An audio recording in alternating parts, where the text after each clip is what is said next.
Good morning, traders. TG Watkins here. It is January 11th when I'm recording this, and we'll talk about some of the Bitcoin stuff too. A little bit of a surprise, but it turned out to be a sell the news situation with all those Bitcoin ETFs coming out. But other than that, as far as the market goes, the S&P goes, this is still doing the things that I expected it to. So remember, I put out a poll and a questionnaire asking what the S&P would do at its daily 21, and the answer turned out to be bounce. That was a pretty good bounce for that. Now, I also said that we're still concerned because we have price up over the hourly 50 and the Moxie indicator is still significantly below zero. So to show you guys what that looks like, here are a couple posts from what I did in my Moxie trading room. So you can see here, this was basically yesterday, just before the close. So close is at 1 o'clock my time. And I said, I'd really love to see the S&P pull back again from here because also, we had CPI, that might be the trigger, could be the Bitcoin thing, could be whatever. Price did come up into a double top and then it pulled back. So even before the close yesterday, I mentioned that. And then the other one, going back just a little bit further, this was also the 10th, but this was in the morning. So this was yesterday morning. And I said, so I think, talking about a bunch of other things, will the market chop in a range? Will it break back below the 21? What's it going to do? And I said, we still need more follow through right here, especially from names because these could just be bounces within pullbacks. I didn't say downtrends because I do think a lot of these names are just in pullbacks. And I said, so I think the SPY needs more time and probably another down move to start setting up some divergences out there. And lo and behold, you look at what we got today. There you go. Pretty nice pullback right there. So you can also say, if we look at this, it could just be right smack to a double top. But other than the double top, because this could have happened kind of anywhere, I chalk this up to an inverse trampoline move. Now, the question is, where do we go from here? Is it going to hold the hourly 50? We don't know yet.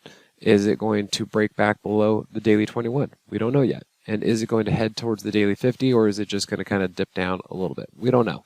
We're just going to have to wait and see when these things want to set up again. But right now, we are still in consolidation mode, still in chop, that kind of stuff, until we finally see the next major up move. And we don't know when that will be. We're probably going to have to let the breadth kind of work itself off a little bit. All right, now we can take a look at Bitcoin, GBTC. Now, Bitcoin itself is doing magnificently.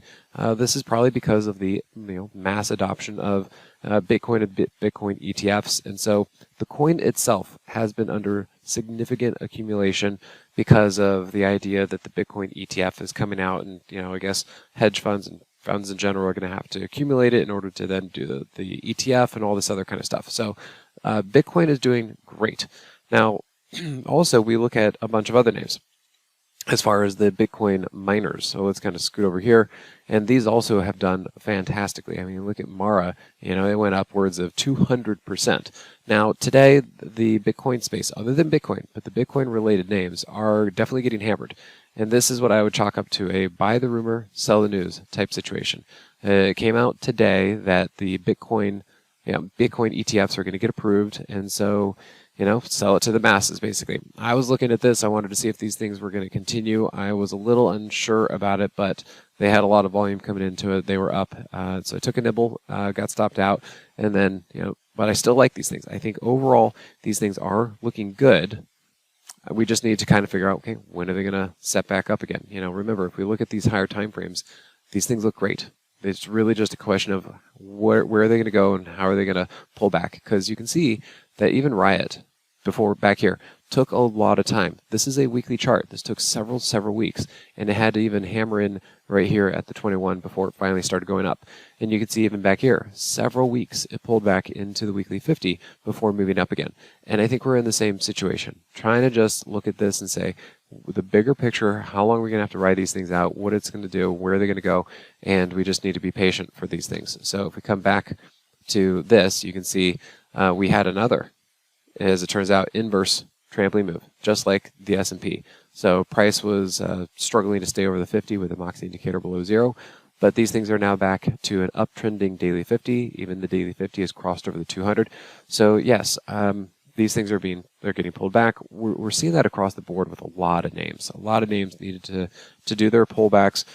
We got a lot of, let's see, I'm trying to think if I can look at how it's Square. Look at this, even Square, they had a big move, pulling back to the daily 50.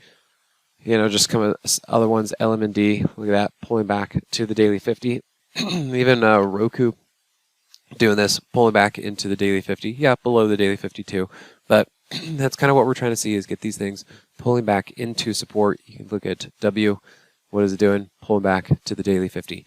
So yeah, that's kind of what we need to see, are these names taking the froth out. That was November, December, and then see if they can eventually find some support, and where are they going to go from there. But overall, yeah, I'm still bullish on the market. It's just that everything was overly bullish, and there was no place left to go, and so they need to pull back, find some support, and we just have to give the market time in order to do that. All right, guys, thanks again, and we'll see you at the next one. Take care. Hey, TG here with Simpler Trading. Thanks for watching. If you enjoyed this video, be sure to leave a like or comment below. Also, make sure to subscribe and click that notification bell so you can stay up to date with my market analysis.